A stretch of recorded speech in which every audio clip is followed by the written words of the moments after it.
ที่บรรดาท่านส้มผ่านไปแล้วนะก็แม่นบทเพลงโบราณจากทางรายการของพวกเขานำมาตอนมาฝากกับเพิ่นมีรายการได้ผ่อนคลายได้เบิกบานมวลซื่นกันเนาะสำหรับค่ำคืนนี้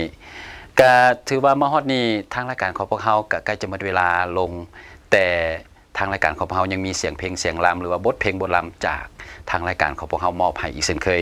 แต่ก่อนจะจากลากันสำหรับมื้อนี้แนวท่านใดที่ติดตามรับชมรายการของพวกเขาอยู่ในขณะนี้อยากตำหนิติชมเข้ามาทางรายการของพวกเขาบ่ว่าจะเป็นการแนะนำหรือว่าขอฟังเพลงฟังรำจากทางรายการของพวกเขาจังซี่ก็โทรกันเข้ามาได้ที่เบอร์054-212-804หรือ030-5711525ได้เนาะทางรายการของพวกเขาจะนำเอา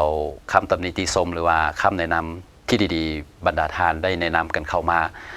ปรับปรุงรายการของพวกเขาให้นับมือนับดีขึ้นไปเรื่อยๆเพราะฉะนั้นนี้มาฮอดนี้ทางรายการของพวกเขาจะให้ทานผู้ชมได้รับชมอีก2บทเพลงเป็นสุดท้ายฝากให้จบบ่ได้จากลากันบนนั้นสำหรับมื้อนี้ผู้ดำเนินรายการบ่าวเอวรรณเรศพร้อมทีมงานโทรภาพ28แขวงบริคำไซขออำลาทานผู้ชมไปเพียงเท่านี้พบกันใหม่มื้อหน้าสำหรับมื้อนี้ลาไปก่อนสบายดี